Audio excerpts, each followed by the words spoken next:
If you're so smart, then why aren't you rich?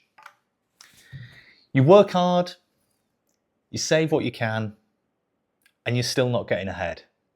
All the while your feed's full of kids on social media with the diamond watches and Lamborghinis calling you a brokey 24/7. The fact of the matter is that a lot of what you see is complete bullshit. And the secret doesn't exist here in Bali or Dubai or anywhere else sunny for that matter where all these creators hang out. In this video, I'm going to give you my no BS guide to how you really get ahead. It has nothing to do with your IQ, believe it or not, beyond a certain threshold. A study by Swedish researchers that looked at that very relationship, and what they found was that beyond about 50 to 60,000 euros, raw intelligence counted for very little in terms of how much wealthier you became after that. Long-term wealth comes from assets and not income. We're not as motivated as a society to take risks anymore.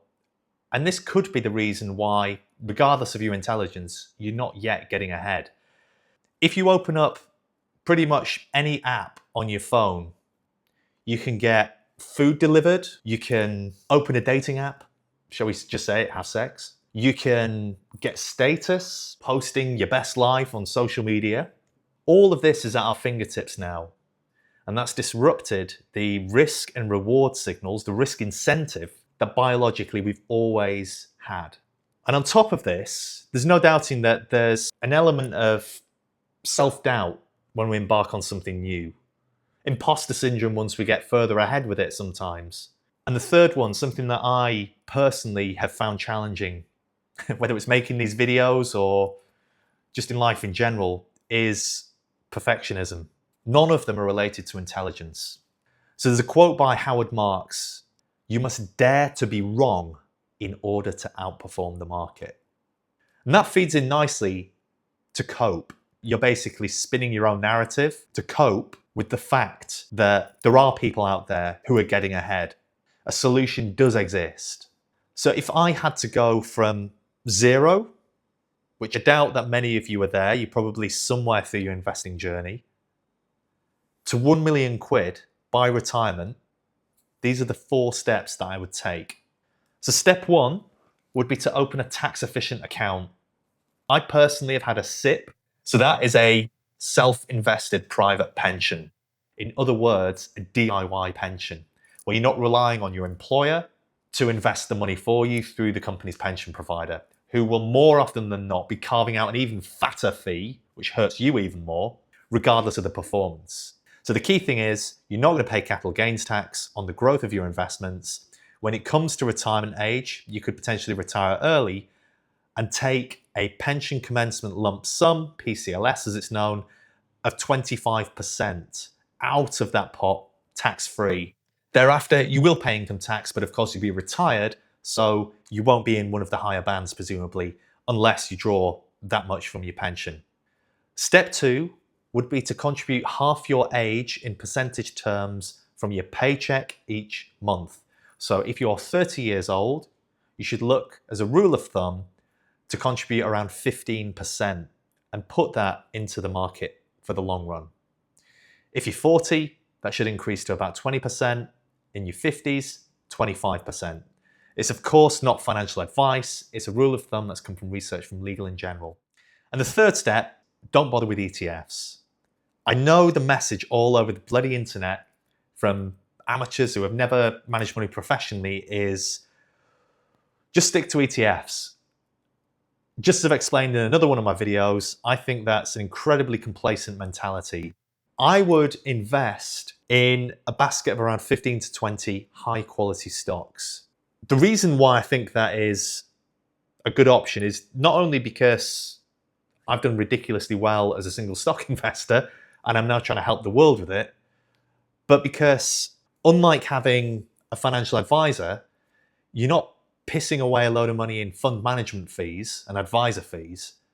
And unlike clinging to an ETF, you actually have upside.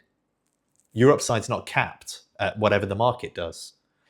If you want some inspiration, you can actually message me on Instagram, the word top stocks, and I'll send across with an automation my current watch list, which gives you a rundown of some of the companies that I'm currently invested in. So the fourth step, continue this process. Consistency is key. At 10.5% historical return, which is the average cited by Harvard University, starting at 30 per the typical avatar or profile of an investor according to Legal in General, using that half age in percent rule, you should be a millionaire by 60.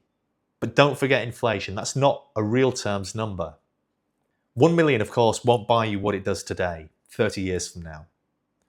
At 3%, it would actually take you another 7 years before you became a millionaire in real terms. Now, if you want to retire early, you're ultimately going to have to save harder or pick better stocks. So you're probably asking, how the hell do I actually do this? Let me take you through an example here. This is a radar chart from the AI model that I've built, which captures all of my process that I use to analyze stocks in the same way that I developed throughout the course of my career, managing millions as a fund manager, and later using it to scale my own personal portfolio to 7 figures. So it scores things like profitability, growth, efficiency, all of these factors that are proven to work. I explain all of this inside of my program. You know where to find the details. Just message me on Instagram. Now, a fundamental edge, as I've just shown you here, is one of the 3 pillars. The other 2 are in your holding period, because everybody has become so super short-term focused. The third one is in portfolio concentration. And again, this is anti-ETF wisdom, which practically buys everything in the index rather than focusing on only the best. Even if you began as a starting point in eliminating the worst 20% of companies, so 100 of them out of the 500, and 400 remained, you would logically be able to beat the market. So when you stack these, you tilt the odds of outperformance in your favor. In the same way that saving 2% per year in fees by not having an advisor and doing it yourself could add as much as 60% more to your final pot, returning 2% more, which clearly guys like Jim Simmons and Warren Buffett have certainly done, could add over £1 million to your retirement pot when you're old and grey.